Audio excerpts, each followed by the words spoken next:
dalam Tuhan. Selamat Paskah. Tuhan Yesus berkati. Kita bersyukur ya saudara, kemarin hari Jumat kita bisa melaksanakan ibadah Jumat Agung. Dan sekarang kita akan merayakan kemenangan Tuhan Yesus karena telah bangkit dari kematian, sehingga memperoleh kemenangan buat kita masing-masing saudara. Mari kita persiapkan hati kita, pikiran kita untuk kita datang dalam hadirat Tuhan. Kita akan angkat pujian kita, aku bersyukur buat kasih-Mu. Haleluya Yesus, haleluya.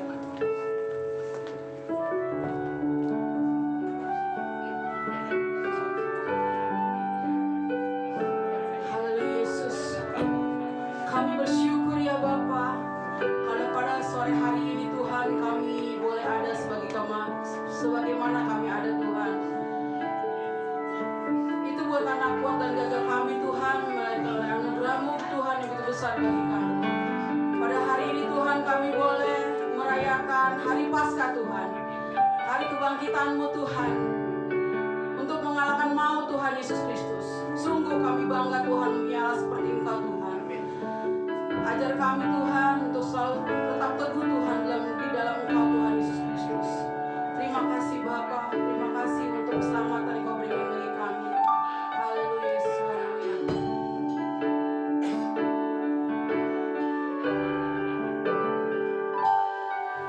Ku bersyukur ya kasih-Mu menyelamatkan hidupku.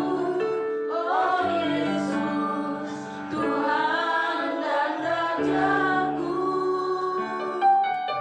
Dengan apa akan ku balas anugerah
Tiada Allah lain seperti Engkau Tuhan Yesus Kristus.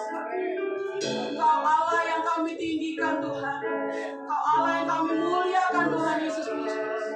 Tiada Allah seperti Engkau Tuhan.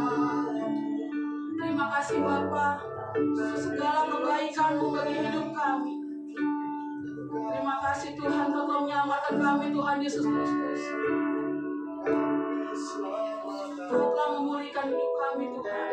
Pribadi lepas pribadi Tuhan, kami percaya Bapa. Apapun Tuhan yang kami alami Tuhan, apapun musim hidup kami Tuhan Yesus Kristus, kami percaya Tuhan, Kau Allah yang setia bagi kami Tuhan. Kau Allah yang tidak pernah meninggalkan kami Tuhan Yesus Kristus. Terima kasih Bapa. Biar segala pujian, segala hormat kami kembalikan bagi Engkau Tuhan. Haleluya. Dapat pujian saudara. Bagi Dia segala pujian. Haleluya.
seperti Engkau Tuhan.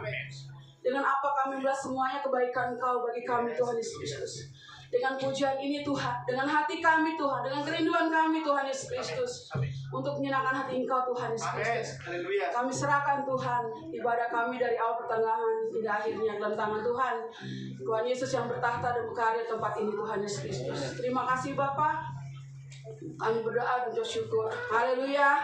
Amin. Amin. Masih semangat saudara? Amin. Masih semangat? Amin. Itulah kalau orang-orang yang memperoleh kemenangan pasti semangat saudara. Haleluya. Kita tetap berdiri.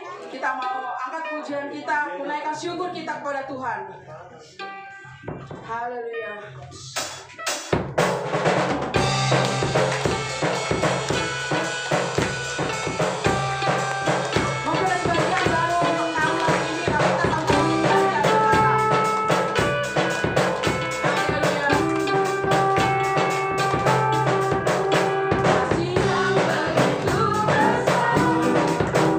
Lebih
masih tetap berdiri saudara. Amin.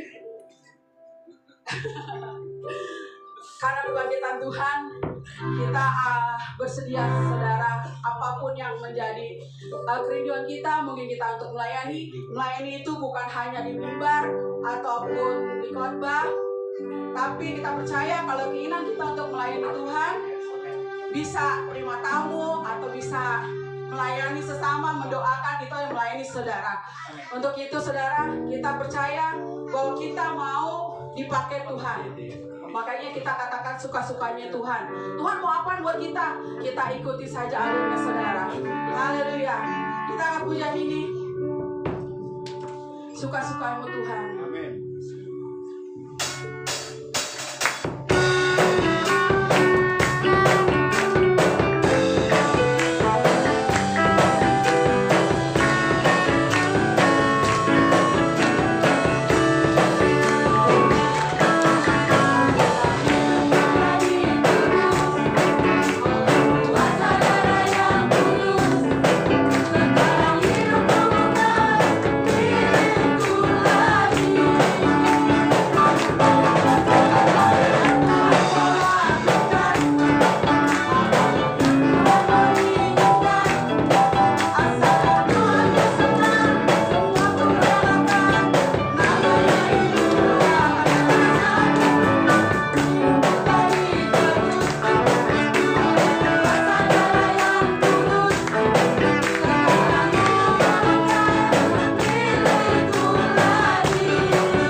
Bapak-bapak di depan ternyata lebih dahsyat jogetnya saudara. Puji Tuhan. Oke, baik saudara, mungkin ada bapak ibu yang ingin menyaksikan cita kasih Tuhan.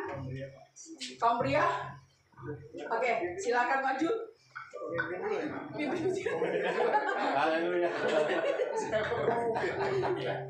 Ya udah. Kaum pria, yang merasa pria.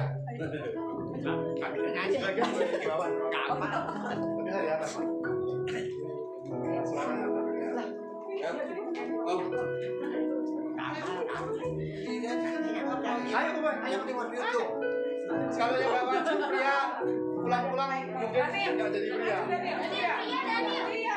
Ayo Daniel pria.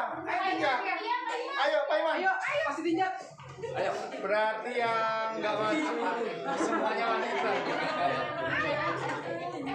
Yang berani ini menang baik. Ayo Pak Iman. Masih dia. Belum dimulai kalau pria belum maju.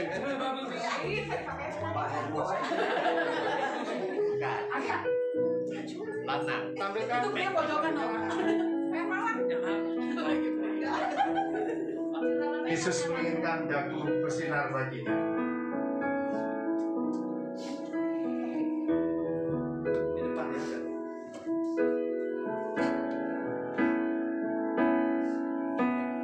Yesus menginginkan dagu bersinar baginya. Dimanapun ku berada, ku mengenangkannya.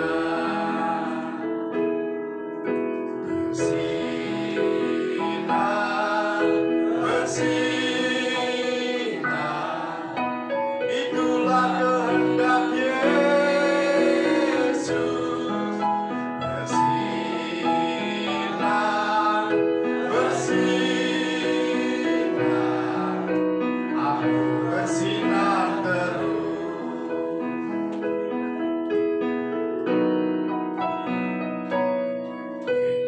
Yesus menginginkan dagu menolong orang lain.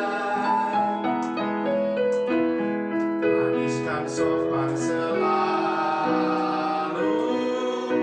ketika ku bermain.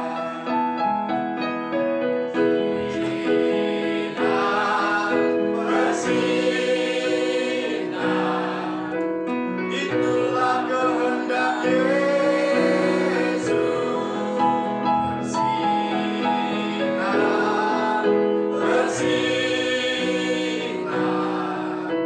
aku bersinar terus. Mohon Yesus menolong, menjaga hatiku, agar bersih dan bersinar meniru Tuhanku. Bersinar, bersinar, itulah kehendak Yesus. Bersinar, bersinar, aku bersinar terus. Aku ingin bersinar dan melayaninya hingga di sorga ku hidup senang bersamanya.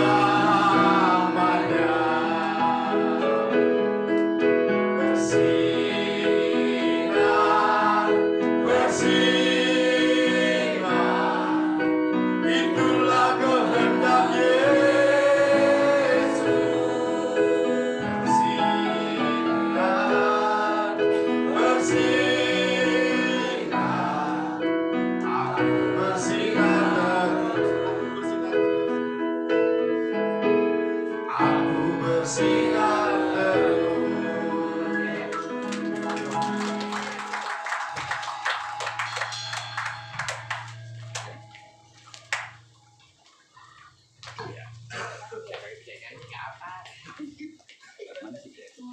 Iya lah. Oke, luar biasa saudara. Yang merasa mau bersinar. Boleh bergabung, bersinar sebagai laki-laki, beliau berkumpul di setiap Jumat. Ganti-gantian lah pokoknya ya. Kalau dibilang ibadah kaum pria itu bukan hanya kaum bapak saudara. Jadi yang merasa pria sejati boleh bergabung, ya kan? Kalau bagian ibadah kaum wanita itu bukan hanya ibu-ibu dan emak-emak. Boleh yang merasa wanita, yang masih pada muda-muda boleh bergabung juga, ya, biar sama-sama kita terberkati juga. Baik saudara, kita akan persiapan nanti kita untuk mendengarkan firman Tuhan.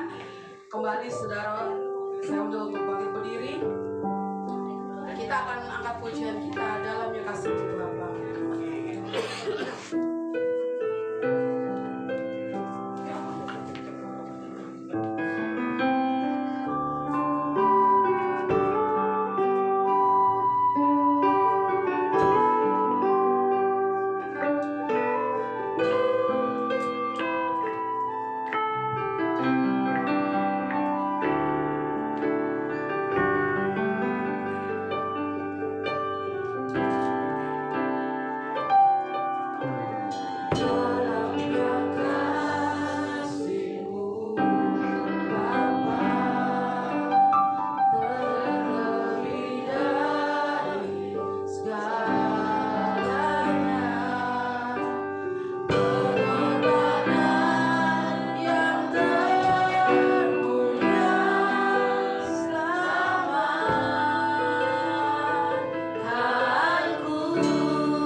dilahirkan di dalam kuasa darah-Mu, supaya kami dilayakkan, supaya kami diperkenan, supaya kami disucikan, supaya kami dibenarkan oleh karena nama-Mu, dan kami menjadi penyembah-penyembah-Mu.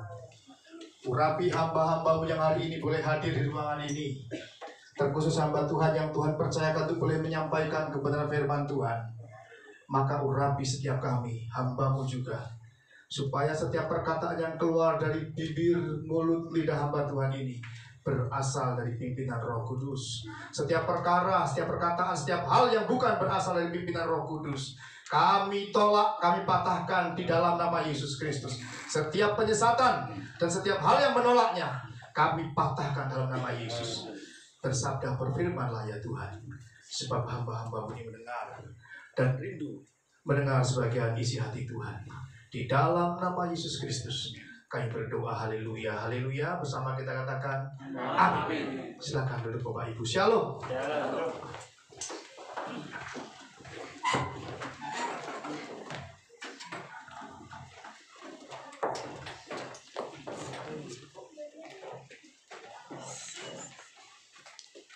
Selamat merayakan Hari Paskah. Orang Yahudi merayakan Paskah memperingati ketika dibebaskannya dari perbudakan Mesir dan merayakan luputnya dari kematian anak sulung dan keluar menuju kepada tanah perjanjian. Umat Kristen, orang percaya kepada Tuhan Yesus Kristus, Paskah merayakan pembebasan dari dosa, pembebasan dari perhambaan terhadap dosa, dan dialihkan menjadi hamba Allah, hamba kebenaran, hamba Kristus, dimerdekakan dan diselamatkan dari kematian kekal. Kita akan membahas beberapa hal. Hari ini saya agak mempunyai ayat banyak, namun demikian saya tidak baca semua, kemungkinan karena ada 2 pasal yang saudara harus baca di rumah. Apakah saudara mau berjanji mau membaca di rumah? Amin. 1. Saya berharap benar-benar dibaca. Kalau ingin memahami satu kebenaran, bacalah dengan seksama, dan jangan hanya mendirikan satu pemahaman dalam 1 ayat atau 2 ayat saja. Karena biasanya ketika kita membaca setiap ayat demi ayat, ada hal-hal yang dipertanyakan dan kemudian ada jawabannya tersendiri. Ayat itu akan memberikan jawabnya dari ayat yang lain, jadi saling berhubungan. Saya mendengar ada suara yang lain? Tidak ya? Baik, mungkin saya ternyanyi. Baiklah, saya tidak akan panjangkan. Saya akan baca dari Roma pasal 6. Mungkin saya akan baca, sebenarnya ini sampai 1 pasal, tapi tampilkan saja Roma pasal 6. Nanti ketika saya berhenti, mungkin saya ayat 8 dulu, kita berhenti dulu. Dan nanti ada 1 pasal lagi, yaitu 1 Korintus pasal 5. Itu 1 pasal bicara tentang kebangkitan Kristus, bicara tentang kebangkitan kita juga.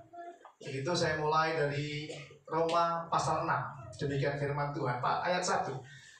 Jadi jika kita telah mati dengan Kristus, kita percaya bahwa kita akan hidup juga dengan Dia. Terus ayat 1. Roma 6 ayat 1. Mulai ayat 1. Ya, saya ulang, mohon maaf.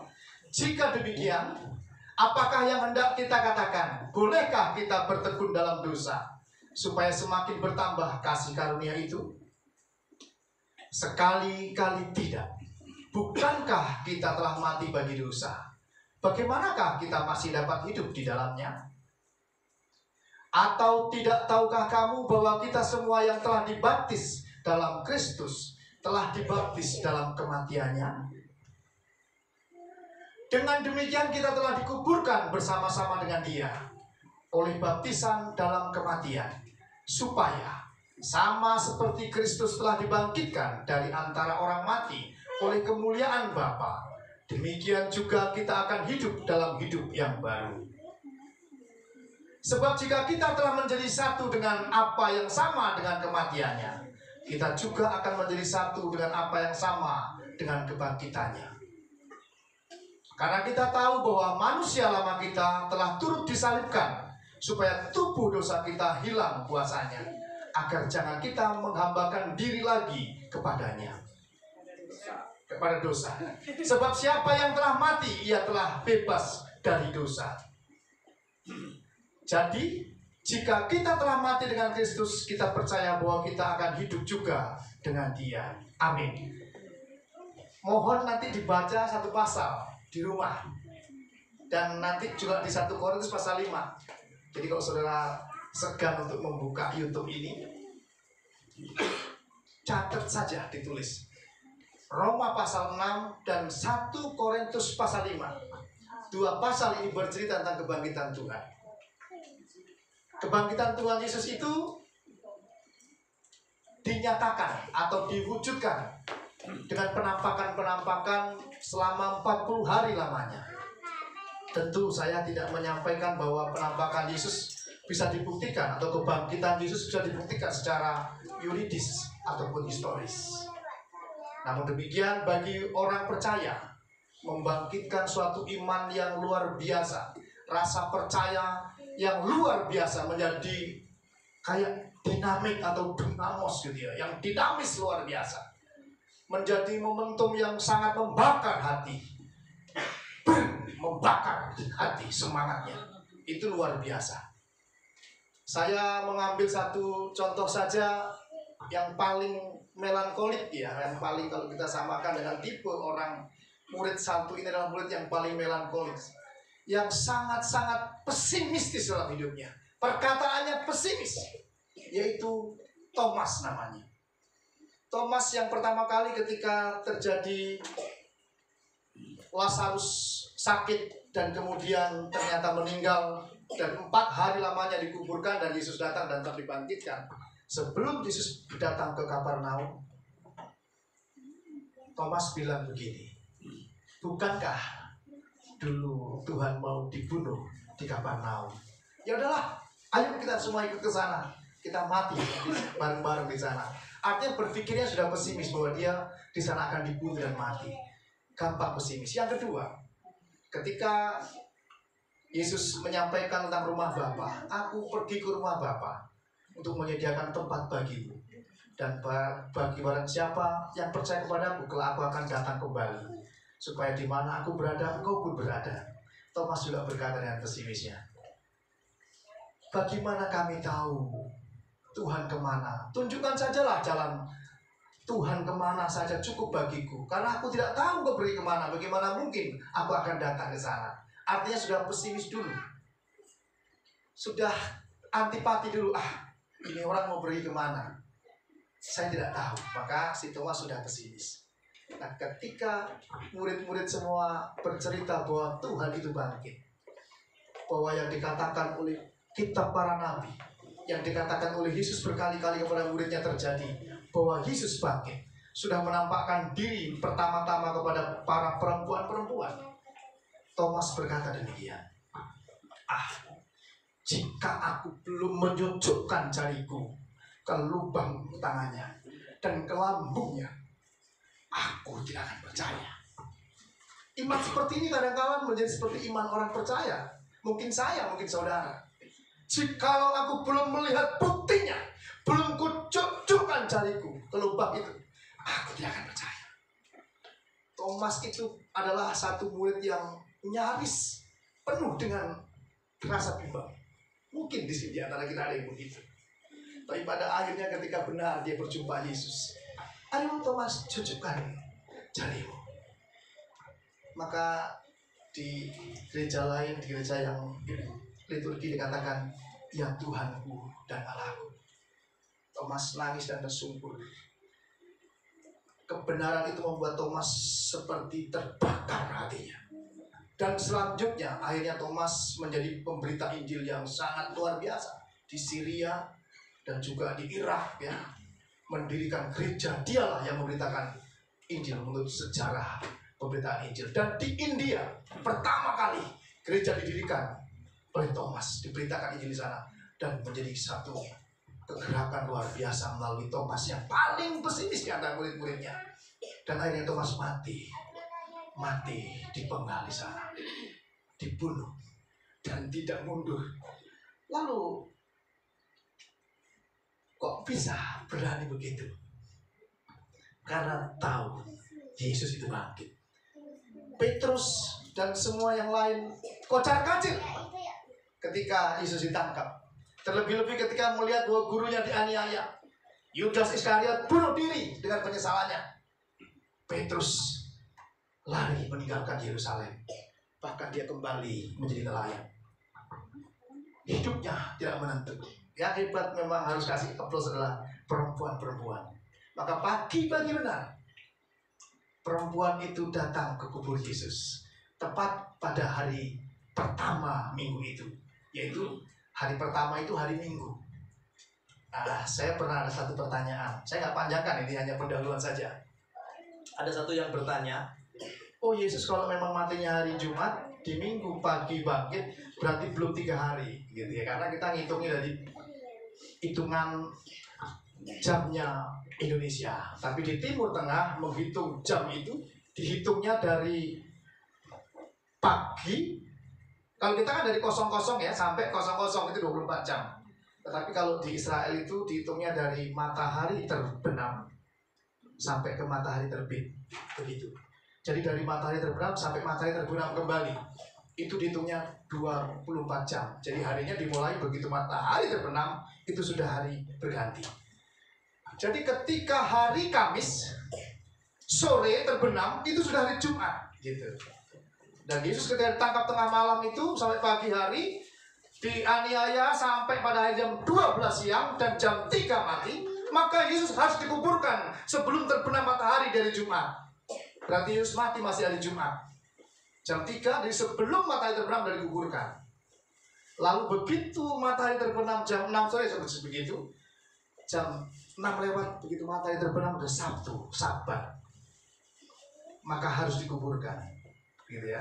Tangkap? Begitu jam 6 sore udah matahari terbenam Sabat. Yesus harus dikubur sebelum hari Sabat. Karena tidak boleh menguburkan orang di hari Sabat itu. Maka begitu Sabtu, nanti Sabtu sore sudah masuk Minggu. Jadi andaikan saja jam 7 malam bangkit, itu sudah masuk Minggu gitu. Hitungannya udah hari ketiga. Jadi jangan dihitung hitungan dari 00. Kalau kita hitung dari 00, kalau di sana bukan dari matahari terbenam. Hitungannya begitu. Jadi bisa ditangkap. Maka hari ketiga Yesus bangkit dan pagi-pagi benar para perempuan-perempuan itu datang. Sebenarnya datang untuk memberikan satu pengurapan atau membawa minyak untuk mengurapi mayat Yesus. Namun sudah tidak dijumpainya, kubur itu sudah kosong, batu sudah terguling. Lalu mereka menangis, tubuh Tuhanku hilang. Malaikat menampakkan diri dan seterusnya. Saudara baca tentang cerita kebangkitan Yesus. Nah, perempuan-perempuan pagi-pagi benar didapati bahwa Yesus sudah bangkit. Laki-lakinya kemana? Laki-lakinya takut. Laki-lakinya masih terasa trauma. Ketika Yesus disalib, perempuan-perempuan ada di sana. Laki-lakinya takut.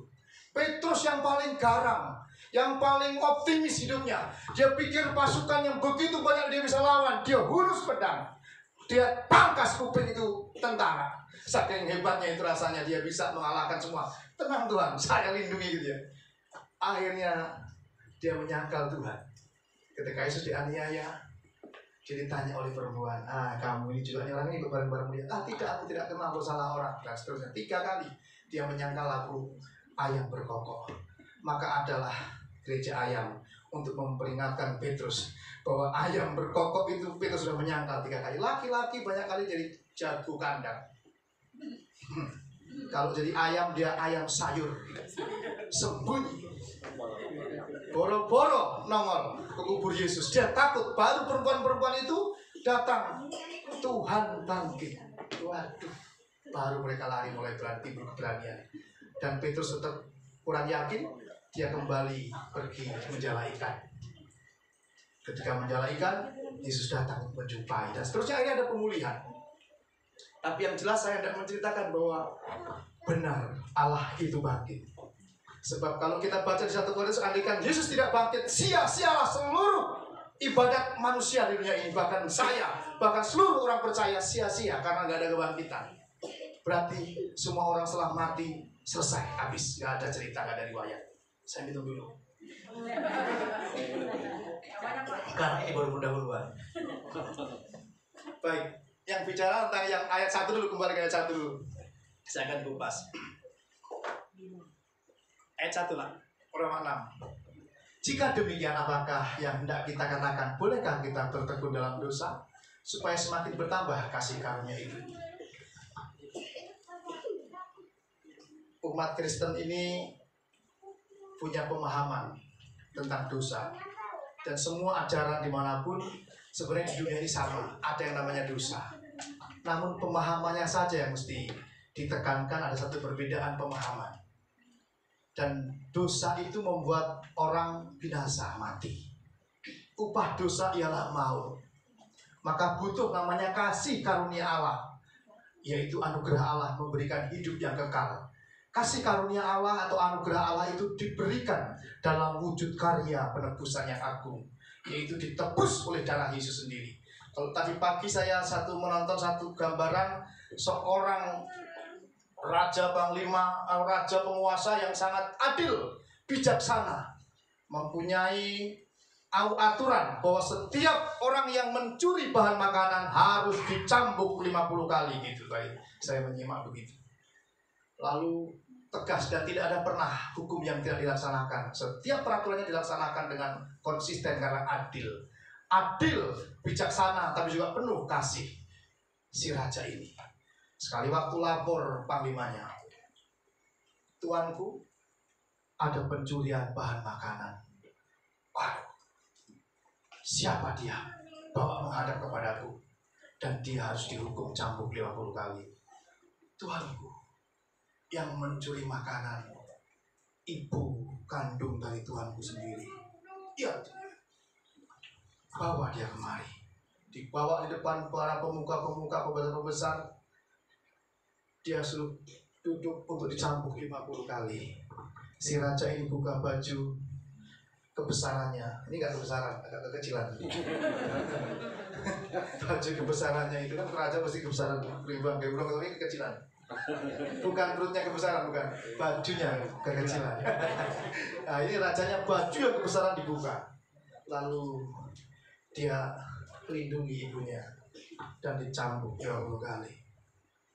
Hukuman tetap berjalan, tapi hukuman ditanggung oleh sang raja.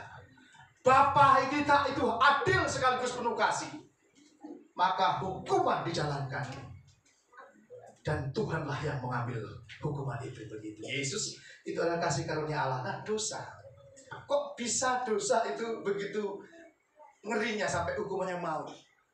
Saya bertanya, kalau berbohong itu dosa atau bukan? Ragu-ragu karena sampai juga suka bohong. Dosa nggak bohong? Dosa. Saya bilang tidak. Bukan. Karena kalau konsepnya bicara tentang konsep Kristen, yang menyebabkan bohong itu adalah dosa. Maka karena orang berdosalah, maka dia berbohong. Bukan karena dia berbohong lalu dosa, bukan. Belum nangkep ya?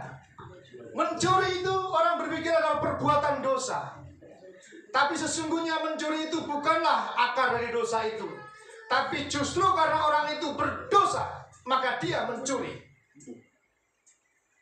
Agak sedikit punya dasar pemahaman yang berbeda. Saya kasih gambaran aja. Buaya itu kan kanibal, makan binatang buas. Betul ya?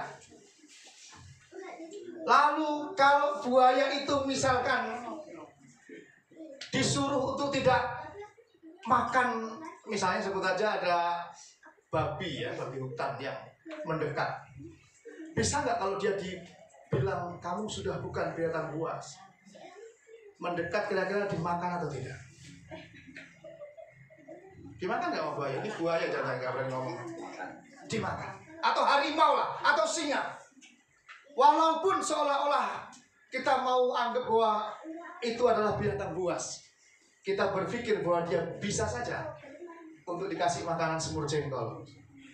Itu tidak mungkin, karena dia sudah dasarnya, tabiatnya adalah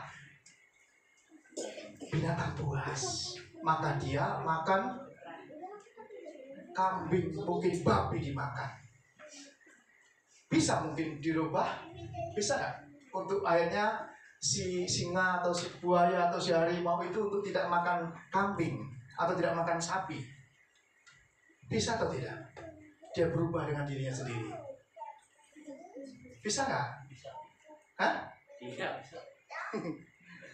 Saya yakin tidak bisa. Walaupun dia sedang tidur, kira-kira dia puas nggak? Ya, walaupun dia tidur, dia tetap binatang buas. Jangan coba mendekat, dimakan kau. Walaupun begitu kamu sampai datang bawa semur jengkol sama nasi uduk, yang dia makan sampean bukan nasi uduk dan jengkol. Karena tabiatnya, karena dasarnya sudah binatang buas. Jadi dia makan kambing, dia makan sapi, dia makan babi bukan karena dia maunya makan itu, tapi karena memang dia binatang buas. Mulai nangkap ya. Kita ini berbohong, kita ini membenci, kita ini mendengki, kita ini mencuri. Karena kita sudah punya tabiat dosa. Karena kita orang berdosa. Maka tidak mungkin bisa berubah dirinya sendiri kalau bukan Tuhan yang merubah. Demikian juga binatang buas itu gak akan mungkin dia bisa berubah makan tempe kalau tidak diatur oleh para ahli ilmuwan. Mungkin gennya diatur supaya seolah-olah gennya dirubah, wajahnya singa tapi makannya tempe, tahu, dan semur jengkol. Harus ahli yang bikin, dirubah gennya. Atau kita mungkin wajahnya domba tapi salah gen sehingga hatinya kayak serigala gitu. Karena kita belum dirubah oleh Tuhan sang ahli, maka kita berdosa, butuh Tuhan yang menyembuhkan, yang memulihkan, yang membebaskan, yang mengubahkan. Kalau tidak, Tuhan tidak bisa. Maka Kristen ini ajarannya bukan soal perbuatannya, sekali lagi, bukan soal perbuatan malingnya. Kalau dosa hanya karena perbuatan, saudara bisa balas dengan perbuatan. Lunas, betul ya? Maka ada satu ajaran diajarkan kalau maling orang kaya raya yang pelit, orang kaya jahat, dimaling, dicolong, dirampok, dibagikan kepada orang yang miskin yang kekurangan, impas. Betul ya? Karena maling ini ada dosa itu sebagai perbuatan. Dosa bukan semata-mata karena perbuatanmu, bukan. Tapi karena memang hakikat diriku adalah orang berdosa. Bukan karena berbuat. Kalau hanya berbuat, saudara boleh berbuat korupsi. Yang penting membangun tempat ibadah, menyumbang panti asuhan, impas. Seolah-olah manusia bisa menyelamatkan dirinya sendiri. Tapi firman Tuhan, orang Kristen bilang tidak begitu. Tuhan bilang, jikalau bukan kasih karuniaku, tidak ada manusia bisa menyelamatkan dirinya. Upah dosa ialah maut. Dan apapun yang diinginkan oleh manusia adalah dosa, karena dia diperbudak dan menjadi hamba dosa. Maka dikatakan ayat 1, apakah manusia boleh berbuat dosa terus seenaknya supaya kasih Tuhan bertahun-tahun? Paulus menjawab, tidak. Karena kita dibebaskan oleh karya Kristus. Allah menebus kita yang tadinya hamba dosa dirubah menjadi hamba Allah, hamba kebenaran.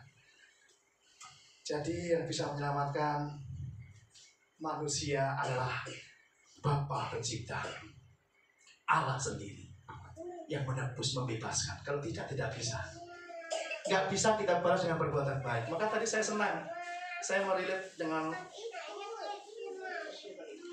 khotbah atau renungan Paskah sekolah minggu. Keselamatan tidak bisa dikerjakan dengan berbuat baik. Keselamatan tidak bisa dikerjakan dengan rajin baca Alkitab. Keselamatan tidak bisa dikerjakan dengan rajin ke gereja. Tapi keselamatan adalah hadiah, pemberian cuma-cuma dari Tuhan. Hadiah cuma-cuma, tidak ada hasil karya manusia, diberikan cuma-cuma. Anugerah karunia Allah diberikan cuma-cuma. Apa yang sudah tidak pantas diterima, tapi kita menerimanya. Sebenarnya tidak pantas untuk diberi, tapi diberikannya.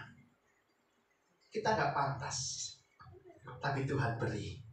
Syaratnya satu, barang siapa yang percaya kepada kurban Kristus di kayu salib, mati dan turut mati, dibaptiskan, mati dalam kematian Kristus, mati terhadap dosa, mati terhadap aku, diriku. Aku sudah mati bersama Kristus, mati dalam dosaku, tapi aku hidup bagi Allah. Sekarang aku, pujian dari katakan, bukan milikku lagi, tetapi milik Kristus. Amin. Di sini ada milik Allah. Saudara ragu-ragu sepertinya aminnya kurang semangat. Orang Paskah itu acaranya tadi membakar hati. Amin. Oh, menjadi milik Allah, Bapak Ibu. Di sini ada milik Allah. Amin. Mantap itu. Sambil angkat tangan. Yes gitu. Milik Allah. Tidak ada yang lebih berharga, tidak ada yang lebih mulia, dan tidak ada yang lebih besar dari apa yang kita punya, yang kita miliki selain kita adalah milik Kristus, milik Allah. Karena dosa kita ini ditebus oleh darah Yesus. Karena kita turut dalam kematiannya. Nah, kalau di gereja-gereja, kalau nggak salah GKI juga itu kalau merayakan Paskah itu jam 5 pagi. Karena mengikuti tradisi perempuan datang pagi-pagi, masih belum terbit matahari. Karena dia memahami bahwa Yesus bangkit di pagi-pagi hari, maka ibadahnya pagi-pagi. Tapi biasanya ibadah Paskah itu walaupun pagi-pagi buta, itu yang hadir banyak, lebih banyak dari Jumat Agung. Karena ada kemenangan, dibangkitkan hidupnya, hidup bersama dengan Kristus, hidup bersama dengan Allah, itu selama-lamanya. Kalau nanti saudara membaca terus semua dari ayat yang 1 Korintus itu, bahwa kita bangkit bersama Kristus, maka kita hidup bersama-sama dengan Kristus, hidup bagi Allah. Tapi di Jumat Agung biasanya tidak terlalu banyak. Hari ini juga lebih banyak, karena lebih banyak orang yang mau hidup tapi tidak mau mati bagi Kristus. Takut. Karena kematian Kristus juga penting. Jadi tidak ada yang lebih penting. Mana lebih penting? Yesus mati atau Yesus bangkit? Semuanya penting. Kalau Yesus tidak mati, maka tidak ada penebusan. Dan kalau Yesus tidak bangkit, sia-sialah kehidupan ini. Maka tidak ada kebangkitan. Tapi justru karena Yesus dibangkitkan, itulah ada pengharapan bahwa barang siapa yang percaya kepadanya, dia tidak akan binasa, dia tidak akan mati selama-lamanya. Sekalipun tubuh ini mana, makanya kalau kita baca nanti di 1 Korintus ada kebangkitan Kristus. Kita lihat dulu saja 1 Korintus pasalnya yang ke-5.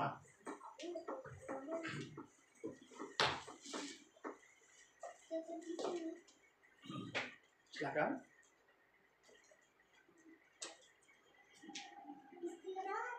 1 Korintus pasal yang ke-5. Ayat berapa? Bentar, saya harus lihat dulu. Supaya jangan sampai dibaca semua satu pasal, takutnya tidur.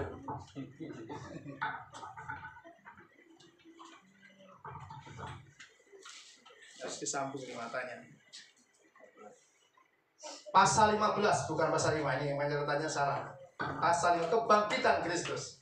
Pasal 5. Kalau yang pasal 5 itu 1 Korintus pasal 5. 2 Korintus pasal 5 ayat 1.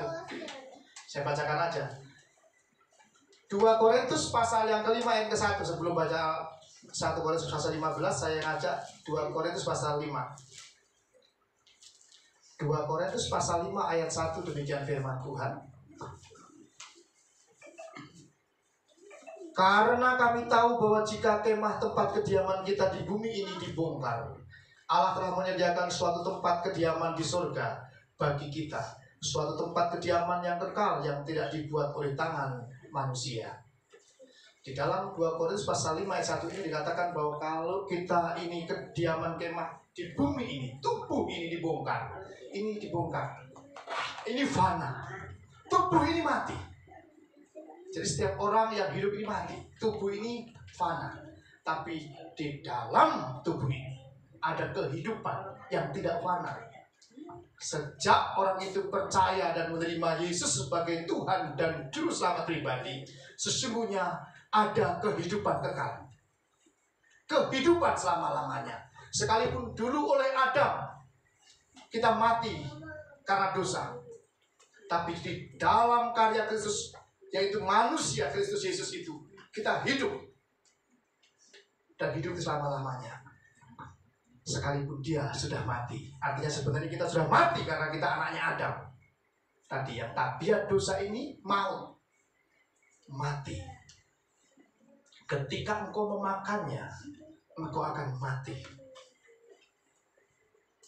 Maka ketika dia jatuh dalam dosa, nah makanya di dalam kitab suci atau teologi orang Kristen itu bukannya berbuat dosa, bukan, tapi jatuh dalam dosa. Jatuh dalam dosa. Nah, kalau jatuh ini ibaratnya kecemplung, kejebur di dalam dosa, kubangan dosa, maka dia binasa. Jatuh dalam dosa, bukan berbuat dosa. Kalau hanya berbuat dosa, sekali lagi kita bisa tebus dengan perbuatan baik. Tapi ini jatuh dalam dosa, tenggelam di dalam dosa. Lalu ketika kita masuk dalam baptisan dalam Kristus, kita juga tenggelam, jatuh di dalam, tenggelam dalam kematian Kristus, gitu.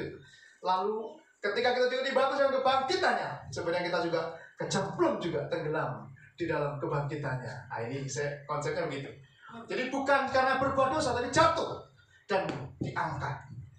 Sekarang dipindahkan jatuh dalam kematian Kristus. Setiap orang yang mati, turut mati dalam kematiannya, dia juga turut dibangkitkan bersama Kristus. Akhirnya dibaptiskan dalam kebangkitannya. Sampai sini nangkep kira-kira gambarannya kalau misalkan pisang goreng kecemplung di tepung, gitu kan? Gitu kira-kira. Supaya gampang memahaminya. Maka begitu diangkat, dia bukan lagi jadi pisang, tapi pisang bertepung. Begitu cemplungan lagi di minyak, jadi pisang goreng, gitu. Berarti tukang jual takjil. Nangkep maksud saya? Kita yang tadi kecemplung dalam kebinasaan, dalam dosa, diangkat, dicemplungkan dalam turut kematian Kristus. Lalu kita juga yang turut kematian Kristus dibangkitkan, turut bangkit bersama Kristus. Ini masalahnya. Nah, sekarang baru kita 1 Korintus pasal 15. Pasti dikasih waktu berapa? 1 jam lagi boleh? Ini membahas yang agak berat tadi, saya mohon maaf agak berat teman. Saya juga harus sampaikan ini konsep keselamatan Kristen adalah keselamatan yang tidak dikerjakan oleh tangan manusia. Maka kalau kita nanti kemah kita ini mati, jangan takut mati. Walaupun takut bakal mati juga. Saya juga takut mati karena saya berusaha olahraga, makanya joget-joget puji-pujian juga bukan soal tapi saya ingin sehat juga. Amin. Kalau boleh jangan mati dulu. Tapi kalau memang harus mati dari kata 1 Korintus pasal 5 ayat 1, kemah kediaman di bumi dibongkar. Tuhan sudah sediakan kemah kediaman yang abadi, yang tidak dikerjakan dengan tangan manusia. Maka jangan berandai-andai nanti di surga belum jadi, maka Tuhan belum datang. Oh, sudah jadi. Yang kerjakan bukan pemborong, Bapak Ibu, bukan tangan manusia. Kalau pemborong udah pasti gak jadi-jadi. Banyak ditilep duitnya, tukangnya kadang gak dibayar kan, kadang-kadang pemborongnya kabur, maka gak jadi-jadi. Tapi surga sudah jadi, hanya tunggu waktu saja dia akan datang menjemput. Mungkin gak datang secara semuanya dunia belum, tapi mungkin satu-satu diangkat. Ayo pulang. Saya sih berharap jangan yang pulang dulu karena belum banyak terkumpul ini dananya. Tapi kalau pulang kita harus siapin tempat. Baiklah. Kebangkitan Kristus. Saya sering haus ya, apa saya terus semangat ini. Haleluya. Saya lagi aja deh. Saya nyoba 1 Korintus 15 ayat 1-8 banyak ya. Dan sekarang saudara-saudara, aku mau mengingatkan kamu kepada Injil yang aku beritakan kepadamu, dan yang kamu terima, dan yang di dalamnya kamu teguh berdiri. Oleh Injil itu kamu diselamatkan, asal kamu teguh berpegang padanya. Seperti yang telah kuberitakan kepadamu, kecuali kalau kamu telah sia-sia saja menjadi percaya. Sebab yang sangat penting telah kusampaikan kepadamu, yaitu apa yang telah kuterima sendiri, ialah bahwa Kristus telah mati karena dosa-dosa kita sesuai dengan kitab suci, bahwa ia telah dikuburkan dan bahwa ia telah dibangkitkan pada hari yang ketiga sesuai dengan kitab suci, bahwa ia telah menampakkan diri kepada Kefas dan kemudian kepada ke-12 muridnya, Sesudah itu ia menampakkan diri kepada lebih dari 500 saudara sekaligus.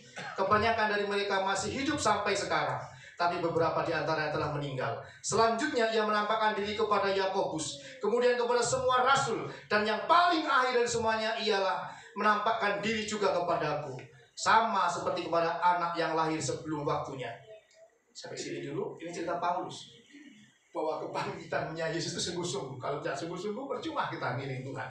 Percuma ngasih perpuluhan, per 20-an, per 5%-an. Aduh, nyanyi sambil, percuma. Saya berkhotbah hari ini percuma, sia-sia. Tapi justru karena dia benar-benar bangkit, saya betapa semangatnya hari ini menyampaikan bahwa Yesus sudah bangkit. Seperti halnya murid-murid yang tadinya ketakutan seperti ayam sayur itu, ketika dia sudah berjumpa Yesus. Seperti Kleopas yang dari Emmaus jalan kira-kira 2,5 jam perjalanan, begitu berjumpa Yesus, langsung dia kembali lagi ke Yerusalem. Dan semua rasul-rasul yang lain yang tadinya takut seperti ayam sayur, dia tiba-tiba dia berani berteriak, memberitakan di Yerusalem, Bapak Ibu. Pertama-tama dia bercerita di Yerusalem, berteriak, berkumandang dengan nyaring dan yakinnya, Yesus yang kau salibkan itu, dia adalah Kristus yang sudah dibangkitkan. Yang kau aniaya itu, dia sudah hidup. Dia berani berteriak bahwa Yesus itu bangkit. Padahal ternyata itu luar biasa. Tapi rasul-rasul berani berteriak sampai akhirnya banyak yang percaya. Dan ternyata juga tadi kita baca lebih dari 500 orang sekaligus Yesus menamakan diri, berarti bukan cuma 1-2 orang, 500 orang. Dan yang dihitung cuma laki-laki. Inilah repotnya di Timur Tengah ini. Perempuan selalu nggak dihitung, padahal ternyata perempuan lebih hebat dibanding laki-laki. Ketika laki-laki sembunyi, tadi saya sudah katakan, perempuan-perempuan berani tampil. Dan ketika murid laki-laki dari berjumpa Yesus, berani. Padahal di Yerusalem tempat kediamannya imam besar, tempat kediaman para imam-imam kepala, orang-orang Saduki, orang Sanhedrin, orang Farisi, orang-orang hebat-hebat, pemimpin-pemimpin tadi di Yerusalem. Mereka hanya orang-orang Galilea, orang dari kampung-kampung. Mereka tidak berteriak di kampung-kampung, berteriak di Yerusalem, memberitakan bahwa Yesus bangkit. Maka kebangkitan Yesus bukan isapan jempol, bukan omong kosong. Itu membangkitkan gairah semangat yang luar biasa. Kefas Petrus yang akhirnya berani mengembalakan jemaat, memberitakan Injil di kota Roma, jadi salib. Dan ketika hendak disalib di hari Tuhannya, aku tidak pantas disalib seperti Tuhanku. Biarlah aku disalib dengan kepalaku ke bawah. Maka saudara, kalau ada melihat gambar salib ya di orang Katolik itu, gambar saya terbalik, jangan buru-buru bilang bahwa itu penghujatan atau penyangkalan atau sesat. Bukan. Itulah gambaran Petrus yang merasa sungguh tidak layak disalib seperti Tuhan. Maka aku disalib terbalik. Jadi jangan gampang-gampang satu gereja dengan gereja lain saling menyalahkan. Jangan, salinglah belajar. Amin. Susah amin kayak gereja. Ada gereja di Pantai Costa itu saya belum khotbah dia udah bilang amin. Kadang-kadang dalam hati itu belum gitu, cuma saya diem aja. Ayo semangat amin. Kalau saya sudah bilang amin, kagak amin. Kok ya bilang amin biar ada semangat gitu. Jadi kalau pendeta amin, tapi jangan juga belum ngomong udah amin. Saudara, Petrus disalib berani, tidak lari. Artinya kebangkitan Tuhan itu benar-benar bukan soal lihat buktinya, tapi kuasa kebangkitannya membangkitkan keberanian. Berani untuk kembali berinovasi. Kalau sekarang yang usahanya terpuruk, sudah tahu Yesus kita adalah Yesus yang hidup dan bangkit, berani memulai lagi kan? Hujan Kalau sore hujan, berani terus, amin. Nah, ini mental orang yang sudah bangkit bersama Yesus. Kuasa kebangkitannya membangkitkan gairah, membangkitkan semangat, membangkitkan keberanian. Bukan penakut, bukan lagi menjadi ayam sayur, tapi ayam sabung, siap diadu. Berani tabur. Kata Pak Hermawan, jangan kasih kendor. Sakit-sakit dikit, pakai jaket. Boleh beri tepuk tangan buat Tuhan Yesus kita. Jangan kasih kendor ya. Saya senang kalau saya ikut bagi saya teriak-teriak nggak apa-apa, ada yang manggut-manggut, tandanya ngerti. Yang paling penting manggutnya, jangan manggut. Nah kalau yang manggutnya gitu udah pasti nggak ngerti sebenarnya. Ada macam kalau manggut gini ngerti dia. Jadi kalau dia manggutnya nih duduknya gini pelan-pelan, ini pasti tidur. Jadi saya merhatikan tadi hati-hati ya, kalau yang manggutnya pelan-pelan, cepet nih udah pasti. Bukan kebangkitan Tuhan yang dia sedang alami, tapi dia merenungkan kematian Tuhan. Tapi Tuhan kita, saya pernah ngomong sama istri ya, anak saya sedang melamar kerja. Saya terlintas di benak saya ucapkan aja. Walau kurang nyambung, tapi ini terinspirasi di hati saya. Seringkali kita hidup ini, kita mengiring Tuhan, betul. Cinta Tuhan, betul. Melayani Tuhan, betul. Percaya Tuhan, betul. Tapi seringkali sebenarnya kita mencintai Tuhan, mengiring Tuhan, melayani Tuhan yang mati. Seolah-olah kita anggap Tuhan mati, sehingga banyak kali kita banyak frustasi, stres, putus asa, putus harapan kadang-kadang. Tidak berani lagi memulai mencoba, tidak berani lagi terus berjuang. Dalam pelayanan seringkali kita langsung putus asa. Ada tekanan, ada benturan, ada gesekan, melayani Tuhan kita mundur. Saudara, kita anggap bahwa Tuhan itu tidak melihat. Kita anggap Tuhan kita itu tidak hidup. Maka kita seringkali putus asa. Melayani putus asa. Tidak semangat lagi. Kita bekerja kadang-kala, udah putus asa. Anak-anak kita cara merawatnya bagaimana, kita juga udah putus asa. Karena kita ternyata saat ini memahami bahwa Allah kita Allah yang mati. Banyak orang beragama mengikuti ajaran, percaya Tuhan, bahkan mencintai Tuhan, tapi seolah-olah jalan sendiri, tidak jalan bersama dengan Tuhan. Tuhan yang Tuhan mati. Tapi hari ini saya harus ingatkan, Yesus yang saudara cintai, yang saya sayang, yang saya cintai, yang saya layani, yang saudara layani, yang saudara sembah, yang saudara ikuti adalah Yesus yang hidup bangkit. Kalau dia hidup, maka ada hari esok. Kesulitan hari ini cukuplah untuk sehari-hari ini. Besok harus punya semangat yang baru untuk bangkit lebih lagi. Jangan berhenti berjuang, jangan berhenti melangkah, jangan berhenti berusaha, jangan berhenti untuk berusaha untuk sembuh juga. Kalau hari ini mungkin sakit tubuh kita juga, kadang-kala kita sudah putus asa, seolah-olah Tuhan sudah tidak ada. Saya kasih tahu, Yesus mati dengan dianiaya dan dia tidak gentar. Bukan karena dosanya, bukan karena kesalahannya, tapi karena kesalahanmu, karena dosamu, kesalahanku, dosaku, dan dia tidak mundur. Kalau boleh lalu jangan ini, tapi jangan kehendakku. Demikian juga hidup kita tutup demikian. Kita punya Allah hidup, dia melihat. Mungkin tertekan pelayanan hari ini, kalau yang mendengar firman Tuhan, jangan keraskan hati. Kalau mungkin belakang-belakang mungkin ada kekecewaan, ada kekendolan, datang kepada Tuhan. Tuhan, aku mau semangat lagi. Bangkit lagi melayani. Jangan mundur dan jangan kasih kendor. Amin. Amin. 3, gak apa-apa, lumayan. Tapi kalau di gereja-gereja Pentekosta, saya belum begini udah amin. Kalau di sini amin 3. Ya lumayan daripada nggak dapet. Supaya saudara tidak, ini tepuk tangan dulu sekali lagi.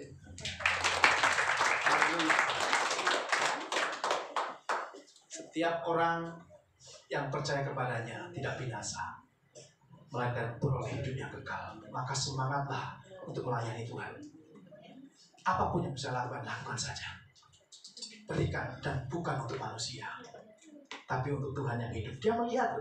Mungkin, waduh, Pak Gembala nggak melihat. Nggak apa-apa. Oh, mungkin Pak Toto nggak melihat. Tidak apa-apa. Lakukan untuk Tuhan. Amin. Jadi hidup ini yang hari ini ke gereja, saudara bukan sedang bertamu kepada saya, bukan sedang datang kepada pendeta. Saudara ketika dibaptis, saudara dibaptis dalam nama Tuhan Yesus Kristus. Amin. Maka ketika saudara datang melayani, sebenarnya bukan melayani untuk orang, tapi melayani untuk Tuhan. Kalau ke gereja sedang menjadi tamunya Tuhan, datang berjumpa dengan Tuhan. Tuhan kita Tuhan yang hidup, dia melihat. Saudara tidur, dia ngelihat. Mungkin saya nggak ngelihat, tapi Tuhan lihat. Saudara mungkin sambil ngobrol ngelihat WA, Tuhan juga lihat. Karena saudara sedang bertamu, tidak kepada pendeta yang pakai jas kekecilan, tapi kepada Tuhan yang hidup. Itu makanya bersungguh-sungguh hatilah kepada Tuhan. Karena Tuhan kita Tuhan yang hidup, Dia melihat apa yang kau buat. Kalau kau berbuat sesuatu, berbuatlah dengan sungguh-sungguh seolah-olah itu untuk Tuhan. Dan berhentilah untuk berbuat dosa. Kalau saya akan akhiri, sebenarnya kalau kita baca terusnya, kebangkitan tubuh kita. Yang dikatakan tadi, jangan berbuat dosa lagi. Pertanyaannya, Om Pendeta, Om Simon, bagaimana ternyata saya juga masih suka bohong. Saya juga suka mencuri kadang-kadang. Saya juga suka berbuat dosa. Apakah itu tandanya bahwa saya juga belum menerima kasih karunia Tuhan? Nanya gitu gak? Nanya gak? Ada orang ngerti, saya tanya, diam aja. Dia pura-pura ngerti. Murid-murid juga dulu gitu. Ketika Yesus mencerita bahwa anak manusia akan menderita sengsara, akan disalibkan, akan mati, dan pada hari ketika akan dibangkitkan, murid-murid diam aja. Ngerti gak murid-murid? Nggak ngerti. Karena dalam benak pikirannya Yesus adalah yang luar biasa. Masanya banyak banget. Sekali kumpul 5.000 laki-laki semuanya udah dewasa. Dan bisa lebih. Sekali kumpul masa banyak. Jadi kalau di demo, digulingkan itu Imam Kayafas semua bisa guling. Bisa melawan pemberontakan terhadap penjajahan Roma. Begitu harapan si murid-muridnya. Nanti dia akan jadi raja Israel. Aku mungkin di tangan kirinya, ini tangan kanannya. Mungkin yang suka jaga malam jadi panglima. Yang mungkin suka bersih-bersih jadi menteri PU, pekerjaan umum dan sebagainya. Harapannya begitu murid-murid. Maka ketika Yesus bilang anak manusia akan menderita, akan mati pada hari ketika bangkit, sebenarnya dia nggak ngerti. Karena dalam benaknya Yesus adalah akan jadi raja di Israel. Udah ada isi duluan. Repot. Manusia seringkali sebenarnya tidak ngerti, tapi dia pura-pura ngerti. Malu kalau sangka nggak ngerti. Padahal nggak ngerti. Murid-murid juga begitu. Itulah repotnya orang dewasa. Kalau anak-anak kecil belajarnya itu polanya menghafal. Jadi dihafal, menghafalkan, mengingat. Itu anak kecil. Karena belum banyak yang diingat, belum banyak yang dihafal, belum banyak yang dimengerti. Tapi orang dewasa udah banyak yang mengerti. Maka begitu saya ngomong semuanya manggut-manggut. Walaupun nggak ngerti, pura-pura ngerti, betul ya? Murid-murid itu gitu. Yesus juga mungkin Yesus sih tahu bahwa mereka nggak ngerti, cuma nggak ngerti terserah aja lah, lo udah manggut-manggut. Ayat 3 kali atau beberapa kali Yesus menyampaikan bahwa anak manusia akan menderita, akan mati, pada hari ketiga akan bangkit. Begitu terjadi mereka kocar-kacir. Kan udah diomong berkali-kali, gak ngerti. Gitu. Sampai dikatakan Tuhan bangkit. Kalau aku belum jujurkan tanganku, luar biasa kan? Berarti gak ngerti. Nah, sekarang juga halnya begitu. Bagaimana kalau kita kadang masih berbuat dosa? Kan kita manusia. Ternyata ada juga yang belum beres dalam hidupku. Seringkali aku begitu, istriku masaknya lama, saya udah keburu kesel. Wedang lama kesel, sego lama udah kesel gitu ya. Bagaimana Tuhan, aku masih banyak dosa. Saudara, kita bisa saja jatuh dalam dosa, tapi kita tidak terus terpuruk dalam dosa. Betul ya? Bisa jatuh dalam dosa, tapi tidak terpuruk jatuh di perbudak dosa. Atau gambarnya gini, sebagai gampang. Ini pemahaman penting karena banyak yang bertanya. Apa ya yang paling enak ya? Minum saja, minum. Minum bir sebut aja gitu ya. Minum bir boleh atau tidak? Boleh. Baik. Emang boleh? Apalagi kalau gratis diberi. Tapi kalau minum bir itu sudah menjadi diperbudak atau sudah menjadi terikat. Kalau nggak minum bir nggak bisa tidur misalnya. Kalau nggak minum bir, kepala nyutan harus minum bir. Kalau belum mabuk, nah itu yang salah, diperbudak. Nah dosa juga begitu. Jangan bergantung tekuk di perhambaan. Saya ngomong juga dengan Merokok boleh nggak? Boleh. Asal diisep. Jangan dikunyah kalau gitu ya. Yang nggak boleh di pom bensin. Jangan dikunyah. Tapi yang jelas kalau bisa ya jangan, karena itu kan mengganggu kesehatan. Tapi ada orang yang terikat dengan rokok. Terikat. Jadi udah diperbudak dengan rokok. Misalnya mendusin malam tengah malam gitu. Mendusin kalau belum merokok sebatang belum bisa tidur lagi. Nah ini kan udah ngawur. Begitu udah mendusin dia mesti nyari rokok. Sebatang dulu baru tidur lagi bisa. Kalau belum merokok belum bisa tidur. Ini kan bahaya juga. Itu aja diperbudak. Ini contoh saja. Saya nggak sedang mengajari rokok, nggak sedang mengajari minum bir, Bapak Ibu. Tapi demikian juga kita berdosa itu bisa jadi jatuh, tapi dia bangun kembali. Dan dia tidak hidup di dalam kejatuhan dosanya itu gitu. Hari ini mungkin lagi kesal marah, tapi dia nggak jatuh dalam dosa marah-marah terus. Istrinya dikata-katain terus gitu ya. Kan istri dulu janjinya mau disayangi, mau dikasihi, lembut, dilindungi, tapi mah dimarah-marahin terus begitu. Tidak terus terpuruk di dalam kesalahan. Bisa berbuat salah, bisa berbuat dosa, tapi tidak jatuh terpuruk. Dia akan bangun. Amin. Karena ada roh Tuhan tadi yang menyertai, bangkit bersama Tuhan, tidak hidup dalam dosa. Tuhan benci dosa, tapi Tuhan mengasihi orang berdosa. Kita ini orang berdosa, tapi dibuat menjadi tidak berdosa. Dan kita tidak hidup lagi diperhamba dengan dosa, tapi terus-menerus bisa bangun. Makanya saya mengajarkannya begitu.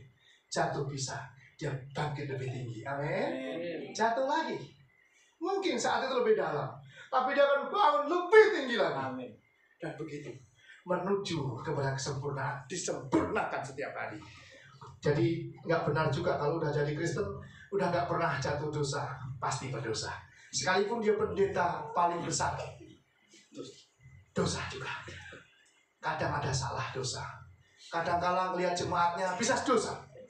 Ya kalau melihat jemaatnya ini kelamaan, dosa. Lihat seperlunya aja, dosa. Sudah berdosa di dalam hati, maka belajar dari pendeta kalau melihat yang sebentar aja. Harus melihat dengan kudus dan terus itu belajar sempurnakan terus. Manusia biasa harus belajar menyempurnakan diri bersama dengan Kristus. Bisa jatuh dalam dosa tadi tidak akan hidup di dalam dosa. Dia akan tinggalkan. Amin. Ada yang mau meninggalkan dosa hari ini? Amin. Saya mengundang bangkit berdiri. Saya sebelum masuk perjamuan kudus untuk kembali mengambil komitmen kita kepada Tuhan. Saya tidak akan mengundang altar call karena memang gereja kita kecil sempit gak bakal muat. Saya takutnya yang maju ada lebih 30. Maka saya mengundang siapapun saudara yang mungkin hari-hari ini kecewa dengan kehidupannya, mungkin sedang mengalami kesulitan dalam keuangan, mungkin merasa seolah-olah Tuhan itu sudah mati dan Tuhan itu hanya sekedar teori tapi tidak mengalaminya. Saudara boleh tempel, saudara tumpangkan tangan di dada. Mungkin hari-hari ini sedang merasa tertekan, tersisih, mungkin dalam pelayanan. Saudara merasa ditindas, mungkin saudara sedang merasa dikucilkan, ada merasa perlakuan tidak adil. Dan hari ini saudara berkomitmen kepada Tuhan untuk bangkit dari rasa yang sebenarnya. Pertanggungjawaban saudara kepada Tuhan. Saudara boleh tampang tangan di dada saudara. Yang hari-hari saudara sedang bergumul dengan kehidupan saudara, tentang keadaan mungkin masa depan saudara, khawatir dengan masa depanmu, khawatir dengan hari esok. Saudara tempel tangan saudara di dada saudara. Saudara yang hari ini mungkin bergumul dengan sakit penyakit, mendera hidupmu, dan kadang-kala hidup dalam kecemasan. Saudara tumpang tangan di dada. Saya tidak akan melihat siapa saudara, tapi percayalah bahwa Tuhan saudara dan Tuhan saya hidup. Dia melihat hatimu. Maka saudara yang rindu angkat tangan. Mungkin banyak hal yang saudara tidak mengerti. Saudara yang sedang bergumul dalam hidupmu, saudara sedang tidak tahu harus bagaimana. Saudara boleh angkat tangan dua-dua kepada Tuhan. Tanda saudara menyerahkan. Izinkan saya berdoa saudara. Bapa di surga, Engkau melihat setiap tangan yang tertumpang di dada, setiap tangan yang terangkat kepadamu. Karena kami tahu Engkau bangkit, Engkau hidup. Mungkin kami adalah salah satu dari seperti muridmu yang paling pesimis. Kalau aku belum melihat bukti, belum aku cucukkan tanganku, aku tidak akan percaya. Hari ini kami mau belajar percaya sekalipun kami tidak melihat. Karena kebangkitan Tuhan di atas segala-galanya. Engkau sanggup menyelesaikan semua perkara yang hamba-hambamu tidak sanggup selesaikan. Engkau sanggup mengatasi yang hamba-hambamu tidak sanggup atasi. Engkau sanggup menanggung apa yang kami tidak sanggup tanggung. Maka Bapa di surga, mungkin keluargaku, keluarga kami, keluarga hambamu yang sudah tidak sanggup lagi mengembannya, Tuhan beri kekuatan baru, bangkit kembali dengan semangat baru, dengan gairah baru, dengan antusias yang baru, bahwa Tuhan Kau tidak pernah meninggalkan kami. Amin. Bapa di surga, buat kami kembali berkobar, membakar hati kami di dalam melayani-Mu. Karena seluruh hidup kami, totalitas hidup kami adalah pelayanan kepada Tuhan. Amin. Pengabdian kepada hidupku adalah penyembahan bagi-Mu. Haleluya. Pulihkan, tahirkan di dalam nama Yesus. Jikalau kami salah dengan perbuatan kami, jikalau kami terikat dengan dosa, dengan kebiasaan hal yang buruk dan tidak berkenan, Tuhan mohon beri kekuatan pertolongan, lepas di dalam nama Yesus. Setiap ikatan dilepaskan, supaya kami hari ini sebentar kami tidak ambil bagian dalam sakramen perjamuan kudus, untuk kembali meneguhkan, untuk kembali mengikrarkan diri untuk ikut ambil bagian di dalam persekutuan dengan tubuh dan darah Tuhan. Maka kuduskan, tahirkan sekalian hamba-hamba-Mu ini. Ampuni kalau kami ada kesalahan. Demikian juga di dalam nama Yesus Kristus Tuhan. Kami melepaskan pengampunan dalam nama Yesus. Tidak satu orang pun yang aku simpan salahnya.